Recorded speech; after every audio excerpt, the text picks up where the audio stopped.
بسم اللہ الرحمن الرحیم رب اشرح لی صدری ویسر لی امری واحلل عقدۃ من لسانی یفقہوا قولی صلی اللہ علی حبیبہ محمد وآلہ وسلم۔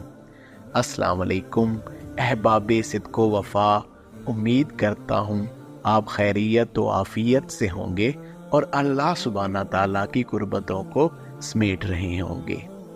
احباب، دور حاضر بہت ہی پرفتن دور ہے، اور اس دور میں لوگ دنیا اور دنیاوی عزت و جاہ حاصل کرنے کے لیے کسی بھی حد تک گر سکتے ہیں۔ حالانکہ یہ بات سب جانتے ہیں کہ دنیا حاصل کرنا رنج و غم کا سودا ہے اور اللہ کی قربت میں آسودگی ہے، مگر بیوقوف لوگ ختم ہونے والی دنیا حاصل کر لیتے ہیں اور اس کے بدلے میں ہمیشہ کی زندگی کا سودا کر لیتے ہیں۔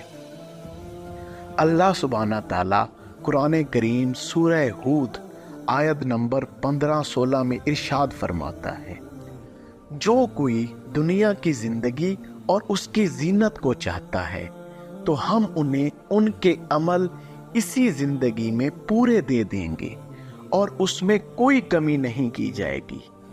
یہی وہ لوگ ہیں جن کے لیے آخرت میں آگ کے سوا کچھ نہیں، اور سب ملیا میٹ ہو گیا جو کچھ انہوں نے دنیا میں کیا، اور دنیا میں جو عمل کرتے تھے وہ باطل ہو گئے۔ اللہ اکبر۔ احباب، آپ اور میں اللہ کی راہ کے مسافر ہیں، لیکن اگر ہم بار بار اپنی نیت کا موازنہ نہیں کریں گے تو ہمارے سارے عمل باطل ہونے کا اندیشہ ہے۔ نفس و شیطان انسان کو عمل سے نہیں روکتا، بلکہ اس کی پوری توجہ انسان کی نیت کو اللہ کی ذات سے ہٹا کر دوسرے معاملات، خاص کر دنیا کی طرف موڑنا ہوتا ہے۔ یعنی وہ عمل دنیاوی عزت و جاہ، مقام و مرتبہ کے لیے کرانا شروع کر دیتا ہے، وہ ناموری چاہنا شروع کر دیتا ہے، وغیرہ وغیرہ۔ حضور سرور عالم صلی اللہ علیہ وآلہ وسلم کا فرمان عالی شان ہے، اعمال صالحہ میں جلدی کرو، کیونکہ کالی رات کالی گھٹاؤں سے بھی زیادہ سیاہ ہے۔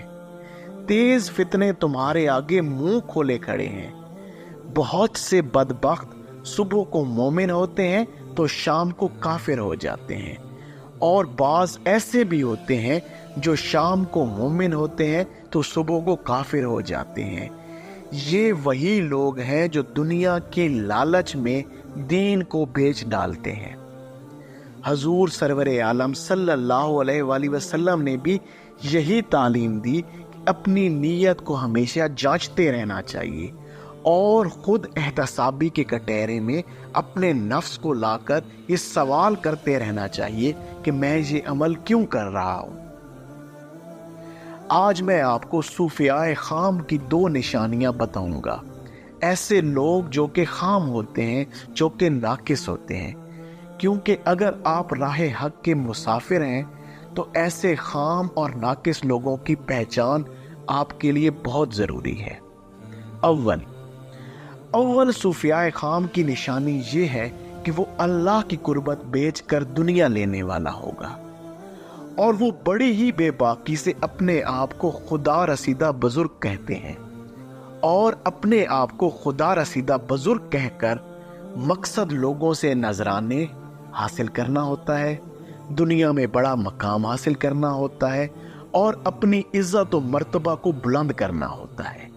یہ لوگ خود کو زاہد و عابد ظاہر کر کے دنیا کو لوٹنا چاہتے ہیں، اور ایسے لوگ اللہ کے نزدیک لعنتی ہیں۔ دوم صوفیاء خام کی نشانی یہ ہے کہ خود کو کامل و مکمل ظاہر کر کے لوگوں کی رہنمائی شروع کر دیتے ہیں، حالانکہ خود کبھی تزکیہ نفس کے لیے نہ کوشش کی ہوتی ہے، نہ کسی کی صحبت کو اختیار کیا ہوتا ہے۔ ایسا شخص خود نفس کے حجابات میں گم ہوتا ہے، یہ بھلا دوسروں کی رہنمائی کیسے کر سکتا ہے؟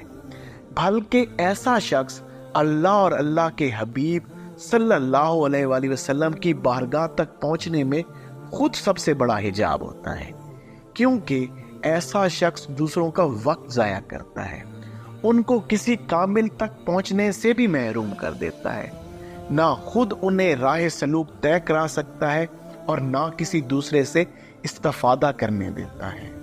ایسے لوگوں کے لیے قرآن کریم سورہ ہود میں آیت نمبر 19 میں ہے وَهُمْ بِالْآخِرَةِ هُمْ كَافِرُونَ، اور آخرت کا انکار کرتے ہیں، کیونکہ اگر آخرت پر یقین ہوتا، اللہ کی بارگاہ میں جواب دینے کا ڈر ہوتا، تو کبھی طریقت کے جھوٹے مدعی بن کر سالکین حق کو محروم نہ رکھتے، دنیاوی لالچ، عزت و جاہ کے لیے لوگوں کو حقیقت سے گمراہ نہ کرتے۔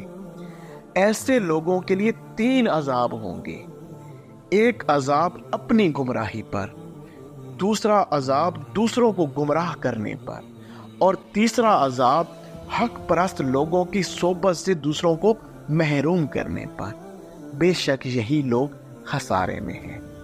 احباب، راہ حق پر چلنے کے بعد ہر لمحہ اپنی نیت کا موازنہ کرنا چاہیے کہ کہیں میری نیت کا رخ اللہ کی قربت سے ہٹ کر کسی اور سمت تو نہیں ہو گیا۔ مالک ہماری نیتوں کو درست فرمائے۔ اچھی بات کو سن کر دوسروں تک پہنچا دینا صدقہ جاریہ ہے۔ اللہ سبحانہ تعالیٰ آپ کو مجھے عمل کی توفیق عنایت فرمائے۔ جزاک اللہ۔ السلام علیکم۔